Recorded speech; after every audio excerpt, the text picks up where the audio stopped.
Welcome to LOA Today. I'm Walt Thiessen. With me today is abundance teacher and money coach, Jody Lynn Craven. This is your daily dose of happy. We are so happy you decided to join us today. Hey, Jody Lynn. Hi. Have you ever wanted to sail around the world? That terrifies me, but it sounds so interesting. I think if somebody said, we're going to go sail around the world, do you want to come? I would say yes. Let's do it. You would? Yes. Even though it terrified you? All right. Even though it terrifies me, I would do it. Totally. That's cool. I love that. Well, you're going to kind of get your chance today because our guest, Alison Gieschen, and her husband are currently doing exactly that. That's crazy. And they're contacting us from their boat. I mean, this is so cool. Yeah. This is 21st century conversation. As she was pointing out, when they first started doing this, they couldn't talk to anybody. Now they talk to their family every day because of Starlink. Cool. I mean, it's so cool. That's so cool. You can take your family with you. That's right. Absolutely. Around the world. So Alison, welcome to the show. Thank you for joining us. How are you doing today? I'm doing great. Thank you for having me. It's really fun to be able to talk about what life on a boat is like and our challenges.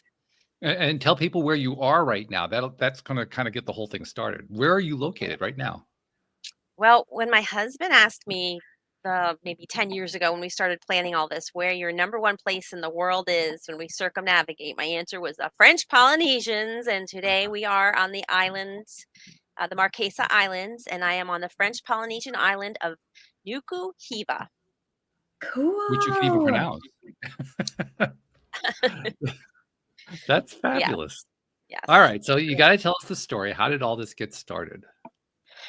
Okay. So I grew up on a farm in upstate New York, nowhere near water. And We're in New York, by the way. I grew up in upstate New York. Have you ever heard of Rhinebeck or Poughkeepsie? Oh, yeah. Yeah. Okay. Oh, yeah. Well, I grew up in Red Hook, which was even smaller than Rhinebeck and Poughkeepsie. Okay. Yeah. So, and my dad worked for IBM. Okay. And IBM had a big transplant way back when, and everybody got transferred down south, which I was horrified about because my whole world changed, and they didn't like Northerners, so I got made fun of and bullied in school.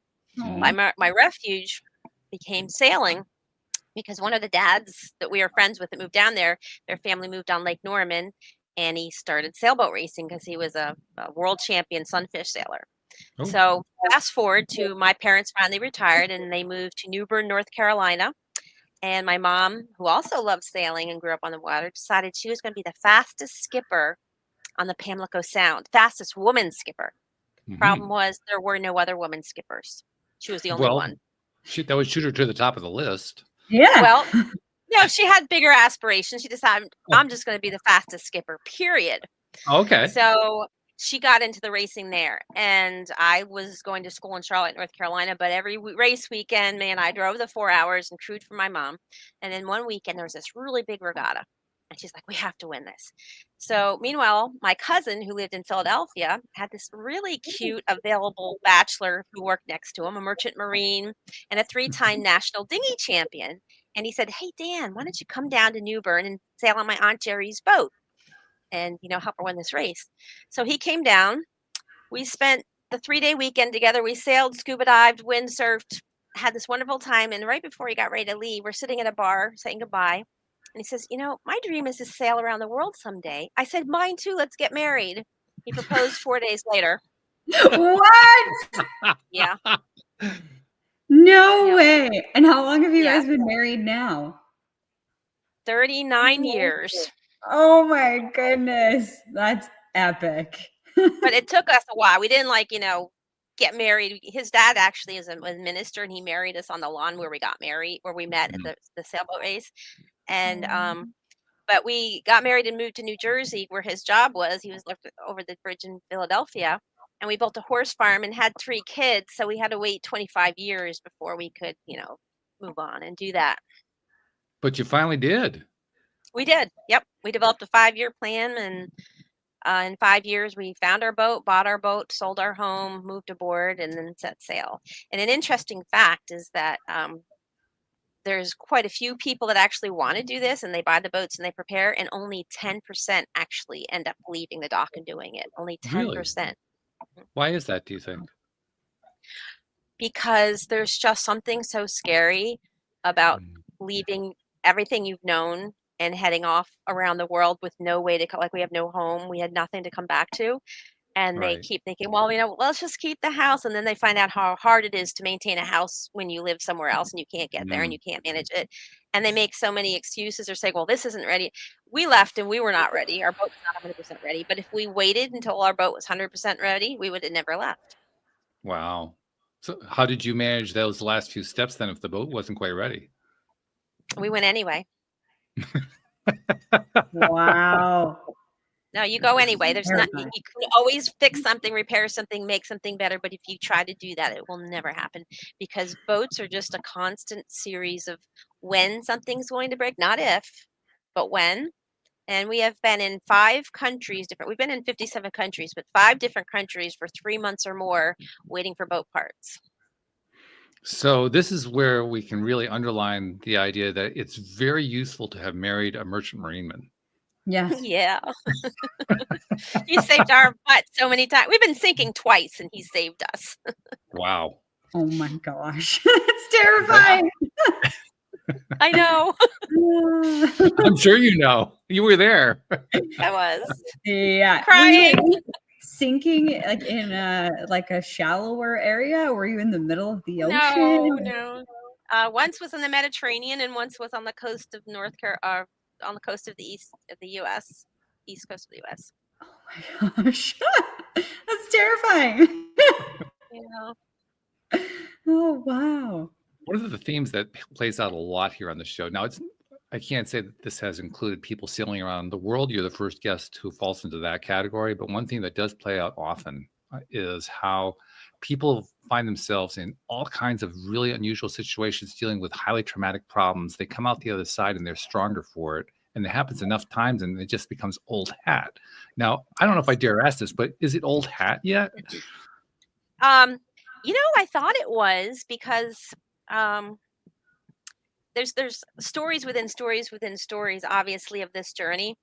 But to skip ahead, our first Atlantic crossing was horrible. It was so bad we got caught in a storm with 20-foot waves crashing on our boat and $14,000 worth of damage. And we had to turn around and go back to shore. We did 800 miles and ended up 20 miles from where we started. That was our very first ocean crossing. And I had a lot of PTSD from that and mostly overcame that. And we had a few other serious things happen. And then after one of them, when we had arrived back at the mainland of Spain at 3 a.m. in the dark and lowered our anchor and here could the waves crashing. If the anchor drug at all, we would have crashed on the shore. But we couldn't see anything. There was no moonlight, nothing. So we went to bed exhausted and we woke up the next morning and our mainsail was ripped and we needed to have the whole mast taken off the boat to repair everything. So we had to get to a city and a marina. And so the sun came up, we pulled up anchor, we had to turn our engine on and motor, like 4 hours to get to Lagos. And I'm sitting back there and I've got my fishing line out and the sun is shining and I'm looking around how absolutely beautiful this world is around me and everything that we had just been through in the past 24 hours. And I just had this epiphany. I'm like, you know what? That stuff happens. We get through it. And I'm still here in this beautiful place, still able to move forward. And one of the luckiest people on the planet. And it just hit me. It doesn't matter. The crises really don't matter. It's the beauty and the experience. And I can't explain it other than it was just an epiphany. And my husband looks back at me and I got this big grin on my face. And he's like, why are you smiling? I'm like, I had an epiphany. Well, and the epiphany really is a recognition of the beauty of the dream realized, because this was a dream that both of you had before you'd even met. You were realizing the dream, and you went through what we all go through whenever we have any kind of journey, especially one that leads to a desired goal, or even if it doesn't lead to a desired goal. But at the end of it, we get to experience at least part or all, in your case, all of that desired goal. And it's almost like going through those experiences made it more beautiful. It's the pain of childbirth. You have a baby, it's terrible, but you forget about that when you hold a baby in your arms. I've had several babies, so I know that well. And it's very similar to that. You're in pain, you're scared, it's miserable, but it's quickly forgotten. And my favorite part, if somebody asked me, what's your favorite part of sailing around the world? and it happens almost daily. I walk out up into that cockpit and I look around me and I go, today I live here, and it's these places are breathtaking. Like, you just cannot find more beautiful places on the planet than we have been to. How has it changed your perspective about the planet compared to when you first started? It's a lot bigger than I thought it was. Let me tell you. Mm. 4 weeks at sea, crossing the Pacific. It was a long time. That was our longest crossing to date, and it was ridden with the worst passage we've had to date, which Wow. made it even longer. But it's a slow way to get anywhere. Go find 5 miles an hour around the world, roughly. It's a long way to get places, but a lot of people enjoy passages. There's a time out in the ocean because, you have beautiful days where you're looking out on the water and you just got this endless horizon, and you've got dolphins that visit you and whales jumping and sea creatures and birds, blue-footed boobies landing on your deck. And, it's really magical, and it's not something many people get to experience. And some people love the passages. I'm not a huge fan. I do enjoy the moments, but I love the locations, and I love pulling into a new country or a new place for the first time. And I just get so excited, and I'm like, oh my God, we're here. So Mhm. yeah, it's different people have different affinities, and mine is getting there. And I'm also curious to know what kind of growth have you gone through in this? Because inevitably you're going through growth when you experience something, especially something as dramatic as what you're doing. But talk about some of that. Okay, well, before we left, we went to boat shows all over the country, East Coast, West Coast, North, South, and we listened to people who have done this. And you hear their wisdom, and you hear their stories, and you hear their experiences, but you really can't internalize it until you've done it. But one of the speakers, named John Kretschmer, had written 5 books, was a delivery boat captain, and he was giving a seminar on sailing in storms, which is one of my biggest fears.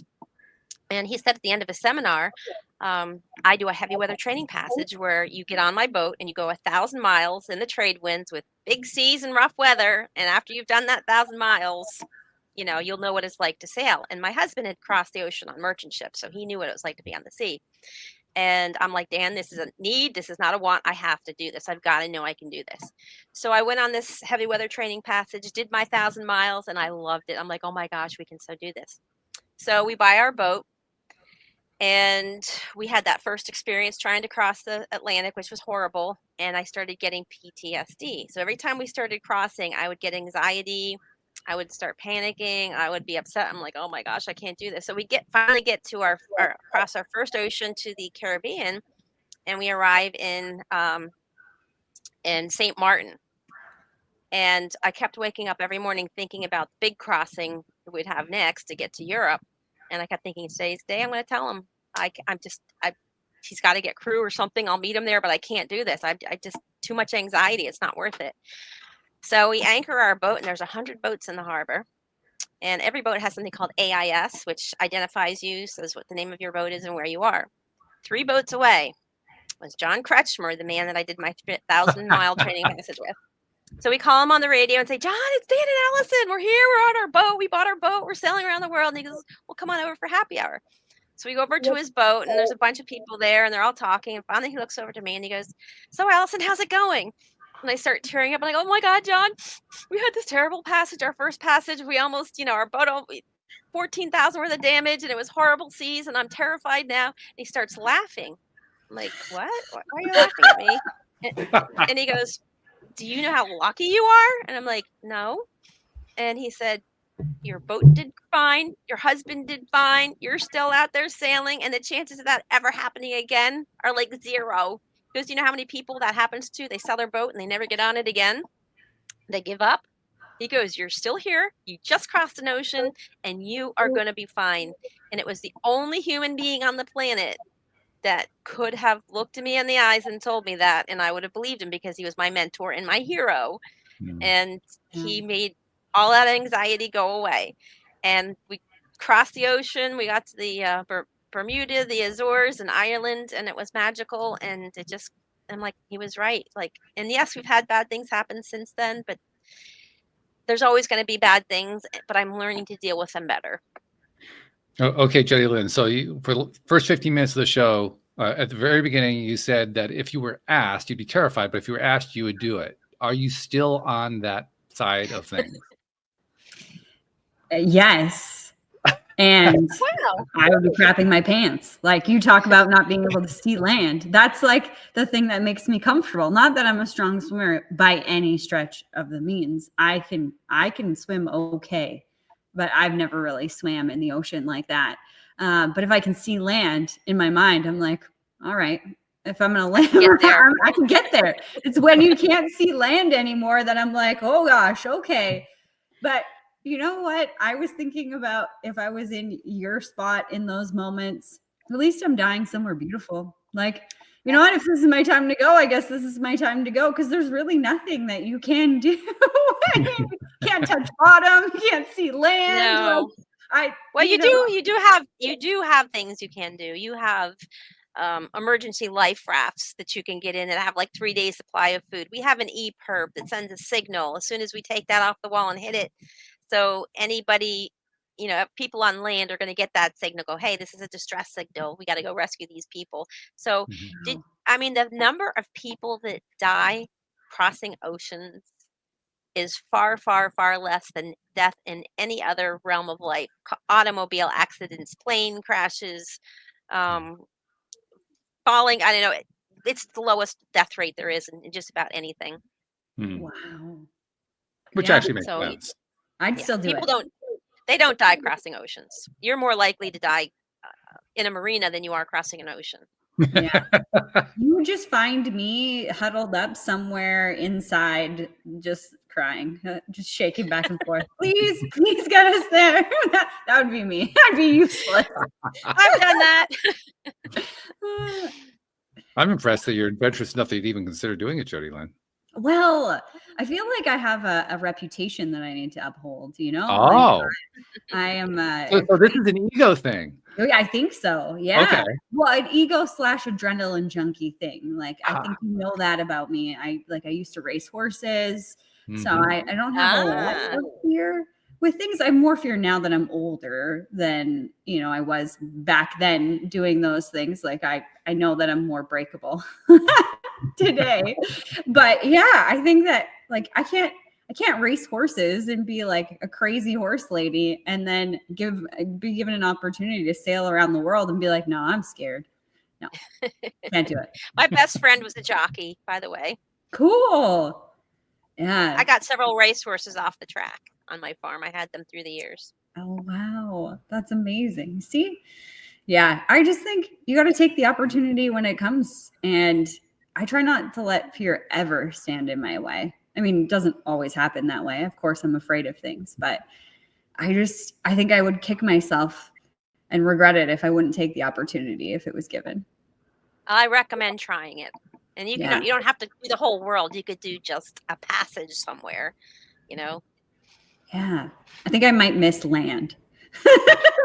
No, I don't think you would. I'm serious. Once you're out there and you get embodied in the magic of where you are, and the journey, it takes over. The journey takes over, and that other stuff goes away. And I'm not saying there aren't tenuous times when you're in rough weather or something is going wrong, but if it's a nice weather passage, there's nothing more magical on the planet. Yeah. Well, I think it does sound magical being around, the water, just the rhythm of the world, untainted, all the, wildlife that you're going to see and the birds. Like, you're going to see some stuff that a lot of people will never see in their entire lives, even if they're looking. And what I keep thinking about is all the people who did this before modern technology. Right. Every explorer that went to new continents, and every person that went from Europe to the US or to all these islands, they were on boats that had half the capability and none of the electronics. Yeah. And they all made it, or most of them. I mean, all of the shipwrecks were when they got close to land, and they, the shipwrecks with the galleon and the treasures that people, discover, they're all on land. They're not in the middle of the ocean. Yeah. Wow. I think it'd be awesome. Yeah. Because for myself, there's absolutely no way I'd be interested in doing this. Not even slightly. And I can actually tell you the one thing that I'm even less likely to do and less interested in doing than this. and that's climbing onto a rocket that goes to Mars. Okay, But I'm not interested in that either. But I do know there are people who crave that experience. And personally, I think they're nuts. But on the other hand, I kind of get it, because you can develop a lot of reasons why it's important from your perspective to make such a journey like that, to establish a beachhead on another planet. I can get that. I just don't want to do it myself. I have no interest. So if I had to compare the two, okay, traveling across the ocean, I like that a little bit more, but not a whole lot. Definitely. I like the idea of the challenge of solitude, because even though you have different technology today and you have Starlink and you're talking to us and whatever, I think for me it would be the opportunity to be in stillness and silence in a way that we don't often get. And I think that would be really difficult, because there is nothing. Like, you put your phone away and look around. Like that's pretty much it. And it's magical being able to do that and to be present in like such depth of presence. I think that's why I'd want to go. And I've met solo sailors, and they are the most impressive people I've ever met. I met a man who went around the world 7 times solo. Wow. 7 times. And I asked him, and I had to have him on my boat for dinner. I'm like, you got to come over and tell me your stories, because I can't fathom this.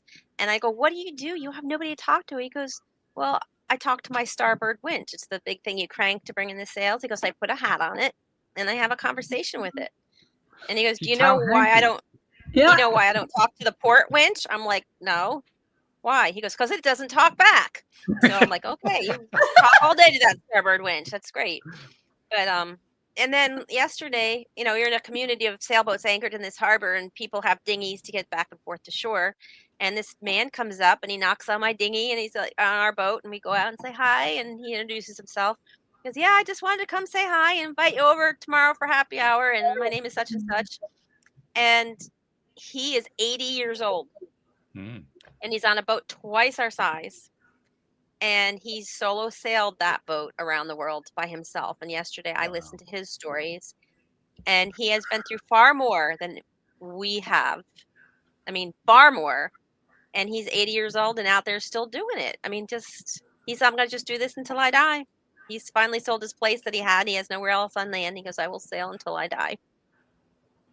Wow. That's how much he loves it. And that kind of thing really inspires me, because it makes me feel really wimpy. I mean, I got a merchant marine that can handle the boat without me just fine. And, there's really no reason for me to have anxiety, because if this man can do it and that other guy can do it 7 times, we're nothing spectacular in this environment, in this culture of people that we meet. I'm getting the sense that there's a competitive side to this. No. Yeah, there is. Of course. I gotta do it, gosh darn it. I am not gonna back down now. I'm not gonna, let an 80-year-old man get around the world and me not do it. Come on. Exactly. How could you? Now you have to go. Well, you just need to meet this 80-year-old man, and then maybe you'll be like, I need to go sail around the world. My reaction would be, how long you want to wait? Well, he doesn't have that long, so. That's right. Wow. The whole storyline illustrates a few really important points. First and foremost, I mean, for you guys, especially for you, Alison, but also apparently for Jody Lynn as well, doing this kind of thing would be a really big deal for you. It'd be very, very important, very, a very large part of how you want your life to go. For me, it's just the opposite. It's not how I want my life to go. How cool is that? We live in a world where we can have completely divergent desires. One person loves it, the other person hates it, and it works. Yeah. I love that. And you can have both all day long.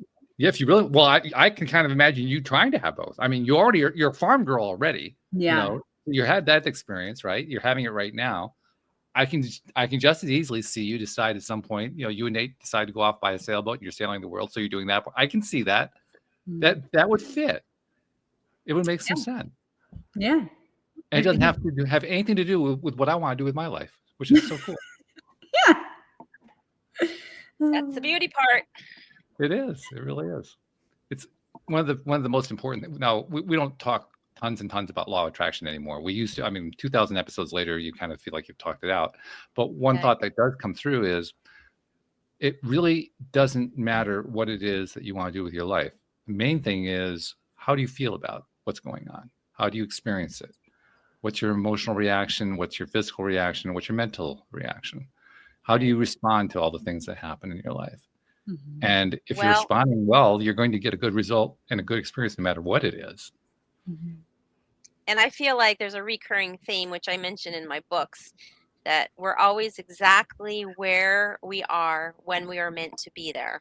Mm. And I cannot tell you the reoccurring theme of us having miraculous things happen to us when we least expected them, and it all centered around us being somewhere when we needed to be there at the right time.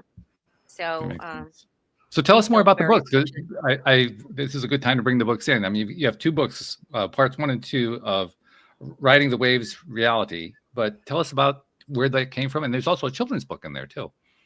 Yes, I have like 6 or 7 books published. I just 6 or 7. Count wow. When so do you write them? I mean, you're out in the ocean all the time. Well, I got all the time in the world. I have a computer. I can sit down and write all the time. Okay. I'm a huge travel blogger, so I have like a blog post with all my fiction. I'm a big photographer, so I do the photos and the oh my gosh, we're gonna have to drop that in the link too, so that we can go see all your photos. Yeah. So anyway, what was your original question? I'm sorry. Well, I was asking about the books. Tell us about the books that you've written. Okay, so the first, Riding the Waves of Reality, is the whole process of us buying the boat, selling our house, getting on board, and getting to our first ocean crossing. And then the second book is about the Mediterranean, and it's called Mediterranean Mayhem and Mediterranean. What is it, Dan? Mayhem and Magic. It's just now getting published. Mayhem and Magic, and there was a lot of mayhem, but a lot of magic. And we went in and saw, all the countries inside the Med and Africa, 3 different places in Africa, into the Canary Islands, into Cape Verde, and then across the Atlantic. And that's where that book ends. And then I'll be starting the 3rd book. So it just chronicles our adventures, our journey. And then I wrote a fictional book called The 7, but it's based on 7 humans from around the globe, from 7 different cultures and 7 different places, which I have a personal connection either to the character or the location. And so it's filled with facts, details, and history. It's like all based on fact. And I did a lot of research on those books. And I really love that book just because of all the personal connections to all the characters. And then my children's book, Sienna, while it's fictional, it's a mermaid. Although some people say there are mermaids, I'm not a true believer. Done a lot of scuba diving. I have not seen one yet. All of the facts about the sea creatures and the ocean life and ocean conservation are all built in. So as the kids are reading, they're learning a lot. And there's a glossary in the back with real photos of every sea creature mentioned and facts about them. And as a former teacher, of course, I have teacher manuals to go with my fiction books, so they can be used in school curriculums. That's so cool. They sound like labors of love, to be honest. They are. I love writing. I love writing even more than I love talking, and you can see how much I talk. It's a good thing. Well, that's right. You gave us kind of a gradient, a scale to so now we can measure. That's helpful. Thank you. That's very appreciated. So you've got the 3 books under the Riding the Waves of Reality, and the children's book. And there was the fiction book. Is that the whole collection? Or I thought you said there were 6 or 7, so that's what I'm kind of. Yes, I have 2 other children's book and a nonfiction that I published before I left. Oh, okay. All right. So there'll be 3 Riding the Waves books, and then Sienna. I have already the sequel written about a boy mermaid, because you need a girl mermaid and a boy mermaid to. Okay. So that one's already written. I've got a lot more publishing to do, and I just got hired to be a ghostwriter for a horse book, a new equestrian way of riding. So I spent a lot of time on the computer, even though I live on a boat. Well, it occurred to me that's the other thing that I should be connecting between the two of you, because Jody Lynn also has horses on her farm, and that's like a similarity between the two of you. Yes, So, it Jody is. Lynn, what's your question? I'm not even going to try to ask the question there. What to you is the thing that you want to know most about regarding her relationship with the horses? Oh my gosh. Well, I want to know more about the story of like you guys. You had a farm and you had horses, and like we have a farm, we have horses and we have a garden and all of these things, very physical location items. how do you go from that to like how? I guess this is a two-part question. Number one, you said that the dream of like traveling around the world via sailboat was delayed as you and your husband created a family and you had this farm and everything like that. And how did that satiate your dream or keep your dreams going? And then how did that transition work, like from having things to do on the farm every day and like having a physical location like that you have to be at? It's such a different even mindset of not having animals to take care of, people to take care of, like water to run, like all of the things that a farm involves. Like how did you even go from one to the other? Well, I want you to know that I petitioned to have one chicken and one goat on my boat because I had dwarf Nigerian goats that I milked and made my own cheese and yogurt, and I had my fresh eggs. I'm like, Dan, I need one chicken and one goat, and we'll be fine. I have eggs and milk every day. And he's like, no chickens, no goats. So, anyway, so and we named our boat Equus, which is Latin for horse. So she's my sea pony, and our spinnaker was that great big ballooning sail that goes out front. I have a giant horse head on there. So every time we put our spinnaker up, my sea pony is pulling us across the ocean. So I keep the horses in my heart. Yeah. But the transition was just chopping off our old life. I mean, we were so involved with horses. I went to 2 World Equestrian Games. I don't know if you've heard of the sport of equestrian vaulting, the gymnastics on horses. Yeah. So I was an eventer growing up, and then I found the world of vaulting, and there were no teams anywhere near me. So I started ground up and learned a whole new sport, and ended up my daughter taking 8th in the world in pas de deux and going to 2 World Equestrian Games.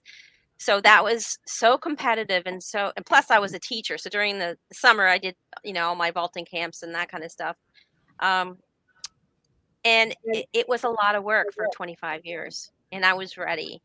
I was ready to do what I'd always dreamed about. And my kids still have animals and horses and chickens, and they do their thing, and I can go back and visit it whenever I want. We go riding in different countries. New Zealand is next. You should come join us because we're going to do a horseback ride through all the countryside of New Zealand where they filmed The Hobbit and the Game of Thrones and all those movies, and eat the food and sleep in beautiful places. So we've ridden across Scotland. We've ridden 100 miles through Ireland.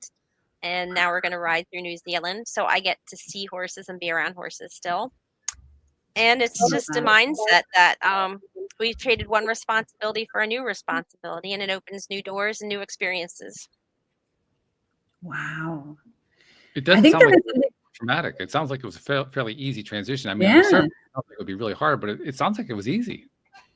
Well, I make it sound easy, but you don't want to dwell on that. You want to dwell on the fact that, yes, we did it, and it wasn't easy, but we don't ever look back or regret a moment of it. I mean, we had amazing life on our farm. I mean, just like you, I had my organic gardens and my eggs and my milk and pigs and turkeys and chickens and everything, and wonderful dogs and cats and lots of kids around to enjoy it, because it wasn't just my children. It was all the kids who came to my house to ride thought I was their mother. So I had 10, 15 people in the house at all times. It was wonderful. And now it's solitude and no animals, but we have all of nature to enjoy. Wow. That's a pretty big shift. That's a transition right there. Just that piece more. Mm-hmm. Yeah. But I think there's something there with that competitiveness or that competition, or maybe it's the extreme sports kind of thing. Like I feel that with my background and why I'd be open to doing something like sailing around the world. And then now it makes sense, you were competitive in the horse arena as well, and like doing extreme sports. My husband didn't ride when I married him, and I gave him a horse for a wedding present. And he goes like, "What do I do with this?" I'm like, "Well, you ride it." And he goes, Well, this is boring, but he loved ice hockey. So I said, okay. you have to try polo. Polo is ice hockey on horseback. You have a stick, you have a ball, you have teammates. He's like, all right. So he basically learned how to ride and play polo at the same time, and he became obsessed. And he played polo all over the East Coast and was the best in the area. And I became a polo umpire because we couldn't afford to have two of us play polo. So I got to run up and down the field and blow whistles on him, give him penalties. Didn't go over well all the time. Some heated arguments on the trailer on the way home, on the truck on the way home.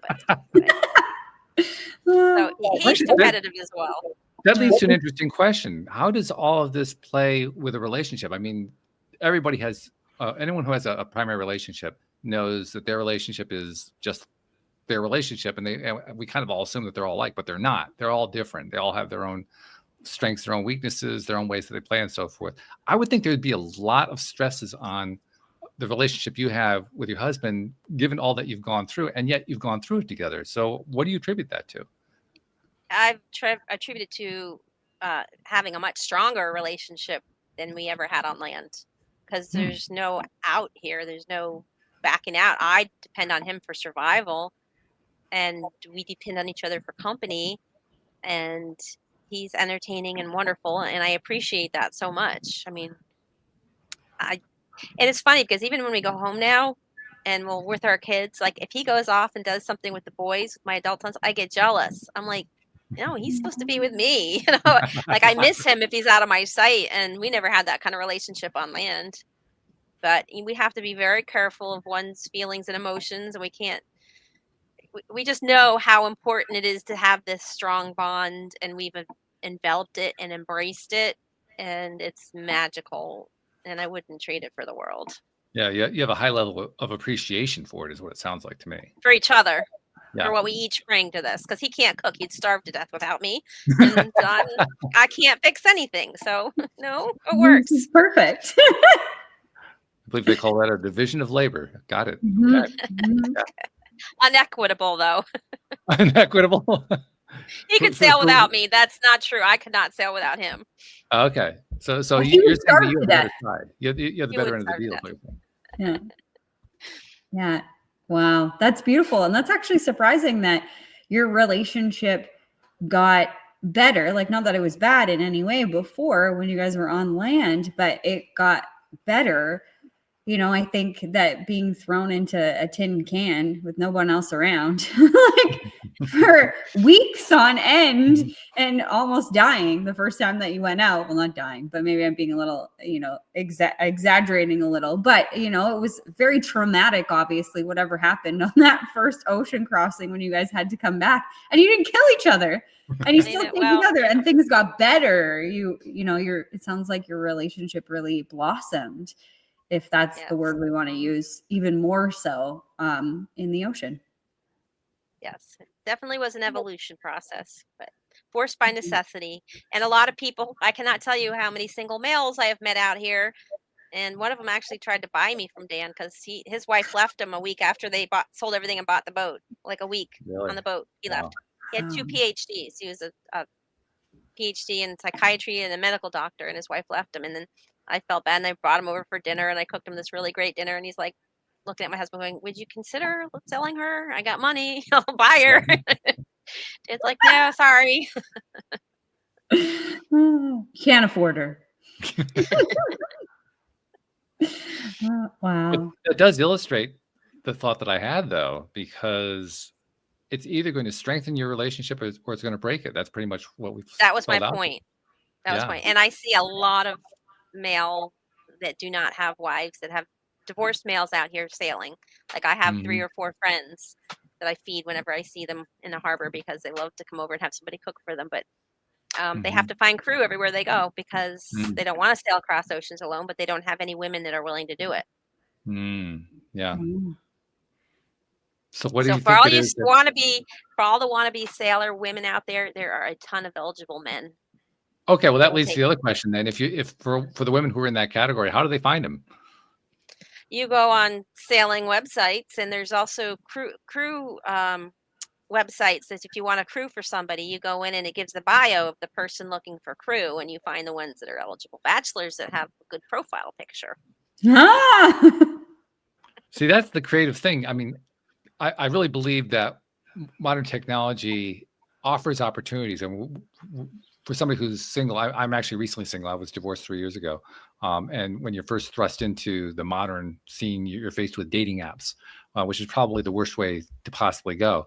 But one of the things that the modern internet gives us is the opportunity to be creative about how to find people, how to reach people, and how to meet them in person, which is much better than trying to do it through an app. So, you know, what you basically illustrated right there is, okay, somebody who has an interest in sailing, here's how you can find somebody. That's why I asked the question, because you have to know what the creative ways are if you don't know what they are through your own thought process. You got to find out from something. And these men that I know and I've developed friendships with are really nice guys. Like they're wonderful people, and I enjoy being around them. And there's nothing about them that I can see distasteful or why somebody wouldn't want to be with them. But just the pool of women that want to do this is so small that if you find somebody, you're really lucky as far as a man. And women, it's an open market. What do you think it is that separates the women who don't want to do it from the women who do want to do it? Well, I think if somebody has a partner who does want to do it and they're on the fence about it and then they go try it and they have a bad experience like I did, then they just give up and they walk away. They don't have the desire. They're just giving it a shot and then backing out and saying, I can't do this. And all of the couples that we're friends with that sail, the marriages are like ours. They are rock solid, and those people work together. I mean, you know, if you're going to do that, that used to be that show Survivor, where they put, you know, a couple on an island. I guarantee you every single sailing couple out there would kick butt in that show, because we just look at each other and we're on the same thought process and we know what to do, when to do it, how to do it, and make it work. And it's incredible. Maybe this should be like a prerequisite to marriage, is like, you got to go sail for. Nobody would get married. It'd be 80% non-go before you even started. I think that it's such a beautiful thing that you work so well with your husband and that you brought up those things. I think that's what I love about my husband and our relationship together, and especially our farm, is there's things that he can do that I can't do because he's much stronger than I am. And, you know, he's an electrician, so he can do different, you know, things like that, or like construction stuff. Like I can put up a fence for the horses, but you're not really going to like it. It's going to work though. It's fine. But that's what I love about our relationship, is coming together and having that other person that you're working with. So I could definitely see how being on a boat, that would really test that and strengthen that skill, which I think is so key in a marriage. I definitely agree that farm life is probably the second most rigorous thing to sailing, because it has many similarities. The horses getting out in the middle of the night, and, you know, the kind of crisis that happens, and breaking through fences, and just all the chaos that goes on. And it definitely has a similarity to it. Absolutely. The thing that jumps out to me about the difference between, I'm going back to the whole thing about women in sailing, and the dearth of women, the number of men who end up getting divorced because their wives don't want to go through the experience after starting it, or maybe before starting it. But there's one factor that kind of jumps out at me, and it's one that you emphasized right from the beginning. It was a dream of yours. It wasn't just a dream of his. It was a dream of yours. You were following a passion. And I'm going to tell you a very strange story, and I haven't told this to anybody else that I know of, but when I was maybe 9 years old, and I was walking barefoot through the grass, and I can remember this like a vision or a dream. But I'm walking barefoot on this 100-acre farm. There's no human beings anywhere. Just, you know, gorgeous place, upstate New York. And all of a sudden, I had this vision that was as clear as a movie, about being on a boat and sailing across the water, and the coolest feeling of flying across the water, being driven with the sails. And I thought, oh my gosh, I want to sail around the world someday.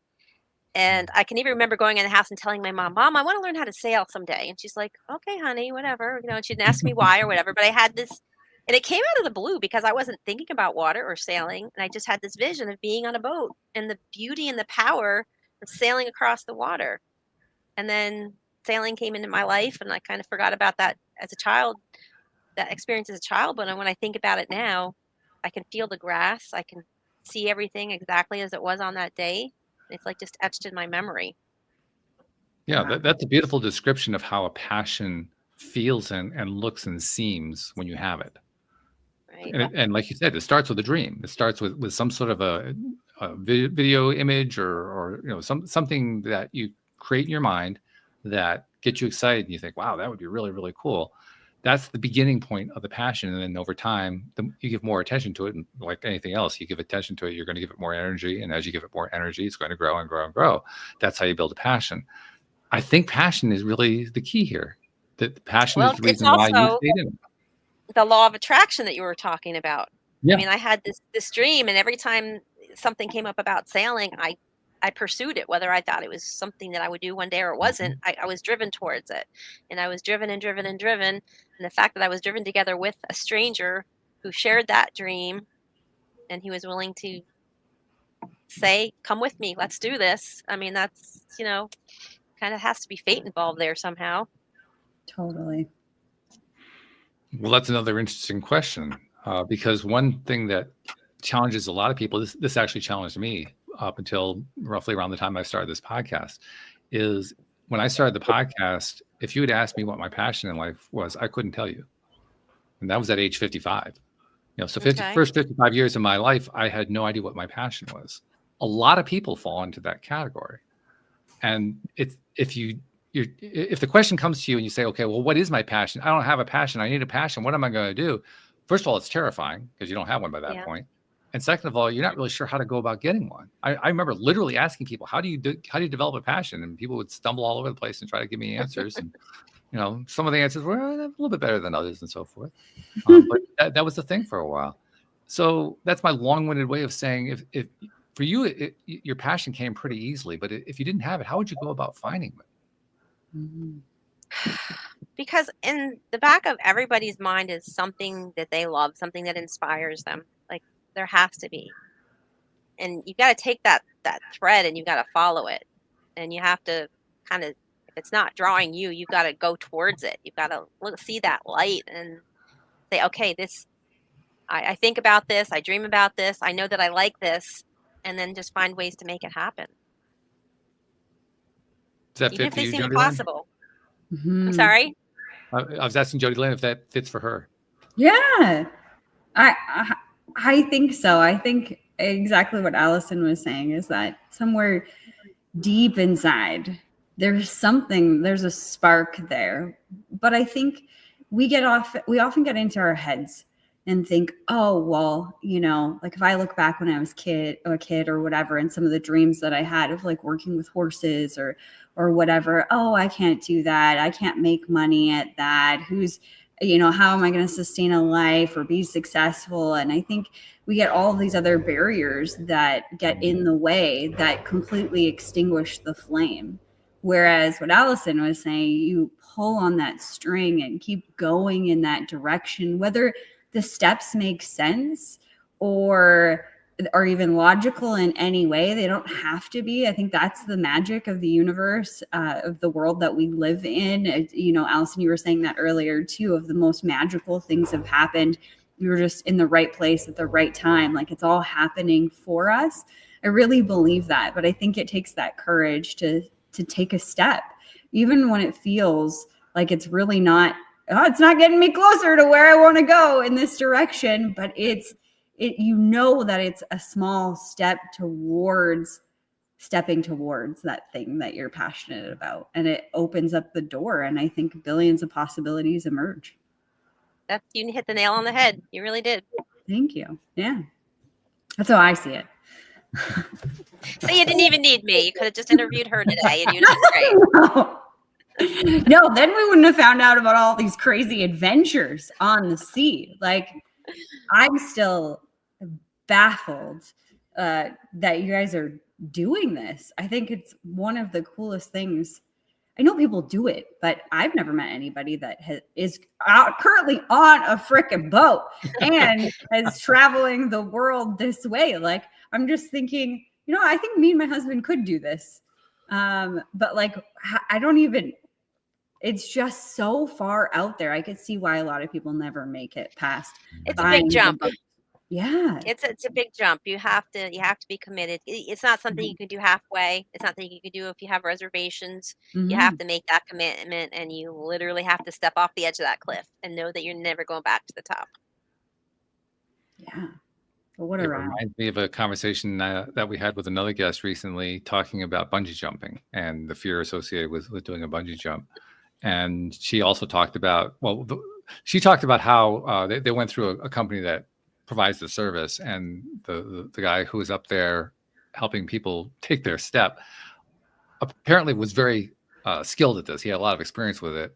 And so when it was her time, he didn't talk with her. He didn't ask her if he was ready. He just said, "Okay, here we go. 3, 2, 1." And she found herself running off the edge. Wow. He didn't give her any time to think about it at all. Just go do it. Just jump right into it, which was probably the smartest thing he could have done. But it's the same basic idea, not taking the time to fear something, just taking the step anyway, as kind of a leap of faith. It's a lot commitment. to do. It's important. It really is. Yeah. You got to devote your life to something and be committed to it, because if you go into it half-assed, it's not going to happen. I love that. I'm hoping that this has gotten a lot of people thinking, not necessarily perhaps about sailing around the world, but whatever their equivalent is. Exactly. Because, going back to the question of, what does it take in order to find a passion? Well, I think you kind of outlined it. You have a dream that happened at some point, and did you revisit it? Did you keep going back? Did you ever go back and think about it? Right. Like, yeah. I don't know. It's just crazy in my mind how this all worked. I'm still baffled by it, to be honest. But like, when you're making me construct it and go back and look at it, it's pretty incredible, even living it. Kind of hard to explain. Like, well, we just did it. I'm curious. Do you like hearing from people who are also interested in it and wanting to, get a pep talk or get some ideas or ask some questions and so forth? I don't hear from a lot of people asking me questions. I have all kinds of social media pages. I do Instagram and Facebook, and I don't know. What's the usual response? I mean, I know you're going to get responses of some kind. What's the usual kind of response?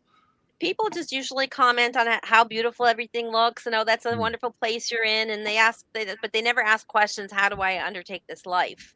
Okay. I mean, someday I would like to do what we saw people doing, and go to boat shows and give talks, because I think a lot of people left out things that were important. That would have benefited us to know. They just wanted to paint a rosy picture of everything. I don't think there's enough people out there saying this is tough and this is going to happen and it is not going to be fun. And if you're not prepared for it, don't do it. I never had anybody tell me that. And I probably went to 40 or 50 different, talks on sailing around the world, and nobody ever said that to me. They just said, "Oh yeah, this is what you have to do." And and I would like to be one of those realistic people that says, yes, it's 100% worth it, but you need to be prepared, and this is what's going to happen, because I can interview any of the dozen people that are out here, and they will all say, exactly, she's on spot. This will happen to you. It's not if, it's when. So I want to be the if-when person. Okay. Yeah. Well, let's also keep in mind, I mean, you mentioned people like to comment on how beautiful the pictures are and so forth. There are probably people listening who also want to take a look at those pictures. So let's tell them, how do they find your stuff? Okay, so my Facebook page, Alison, my maiden name is Gieschen. I guess at some point I should probably get up to date and change that. But Alison Gieschen is my personal Facebook page, and I have over 1,000 followers on that, right? And then I've got our brand name is Sailmates, like soulmates, but sailmates.org. And I have a Sailmates Facebook page, but everybody likes my personal page better than my Sailmates page. So I have like 400 people on my Sailmate page. I tell everybody, go to Sailmates on Facebook, but no, they come find me, and because I think I tell more stories and like get into the the other things, and they're like, yeah, that's much more interesting than just seeing her daily pictures and her daily descriptions and her little videos. And like, for instance, we just took a rented these little moped bike things, motorcycle things, and went around the island, and there's these hairpin turns, and it was terrifying. And like at one point it was so steep I had to get off, and he had to drive up without me, and there's like wild horses all over the island, and I'm going up to all these wild horses and stuff, and it's incredible. So I make like little videos and stuff of this, and I put them together, but I've had no success just making it a sailmate thing. They just all want to come and get the inside stuff on my other page. So I have that. And then I have an author website, AlisonGieschen.com. And there, all my books are there. And when my books are coming out, and stories behind the stories. So for instance, the 7 that I just wrote, every character and their horse has a story behind the story. So it tells why I pick that person or that location and the history of the breed of horse, which is really cool, because here I am on these islands, and I'm meeting these horses that are just look so different than all the horses in the other countries we've been to. And I know the story now of their ancestors. They came on Spanish ships, and the ships were actually like crashed on the shores, and these horses swam to shore and started these, little colonies of these Spanish horses, and there are a bunch of different mixed breeds and stuff. And I was like, I know your story of your relatives. I gotta pet you, And but anyway, I forgot where I was going with this. I get distracted sometimes. Sorry. So I have the stories behind the stories of my book, The 7, of all the characters and all the horses and the histories and stuff, which is really cool. And my upcoming books and all that. And like I said, I have an Instagram page, so you can probably find me on social media pretty easily with just my name. Okay, good. Oh, and then my blog. My blog, that's where I was going. Right. My sailmates.org. It's .org because I didn't want to pay for the .com. It was really expensive. It's like $800, so I picked the .org. But I do blogs, and I also include my photos and in the full story of everything on my blog site. Cool. All right, that's beautiful stuff. So we have a couple of things that we do at the end of every show. First one is just what we did right there, to have you tell people how to reach you, how to find your stuff, and so forth. So thank you for sharing all that. Second is I go to Jody Lynn next, and this is one of my favorite parts of the show because she always has this really great perspective. Okay. I think it's going to be extra special perspective today because this one's juiced you. I mean, I'm watching your face, Jody Lynn. I don't know if you noticed, I kept coming to you a lot because you were really juiced up on this one. So I'm really curious to hear what you're going to say. How are you going to tie it all together? No, Alison, you don't need to be scared. All right, hold on. Let me take a drink of water. All right, I'm ready. Bring it on. Oh man, our conversation today, it did juice me, as you said, Walt. It filled me with life and excitement. And here's the reason why. And I hope that other people connect to this as well. Whether you can see yourself actually getting on a boat and going around the world, or if that's ever going to be something for you, what gets me excited, what fills me up, and throughout this conversation with you today, Alison, is just the potential that is out there for all of us to have a dream when you're 9 years old or when you're 25 or you're 55. It really doesn't matter. But having a dream, having a passion in life, and you're living proof, Alison, you and your husband, of taking that leap, not letting fear stop you, moving through the tough, the hard, the messy, and finding the beautiful every place you are and in every moment that you come to. So thank you for that reminder, whether it's sailing or it's living your life to the fullest. We've only got one. So thank you for the reminder to go after our dreams and follow our passions. You can see why welcome. I do this, right? Yeah, she's great. Yeah. Yeah, you're great too. I mean, you're both great. You're great together because you have a very different styles and personalities and perspectives. And I love both of your perspectives. You're the one that says, yeah, that's great. I don't want to do it. And she's the one that says, yeah, this is something I could do. So, and I appreciate both perspectives on that. And we're enjoying it too, because quite honestly, we're very much on the same wavelength on almost anything. So having something where we have a completely different take is actually novel. It's wonderful. It's exciting. Wow, okay. Glad I could help. Yeah. Well, that leads me to the final thing that I like to do at the end of every episode.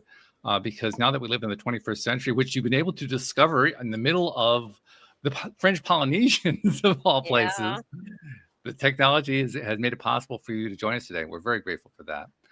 But it's also how you're able to share your story and show people all those wonderful, beautiful videos and photos that they love so much, and perhaps even inspire one or two to consider following a similar dream of their own, or even a different dream, but something that they've been thinking about for some time.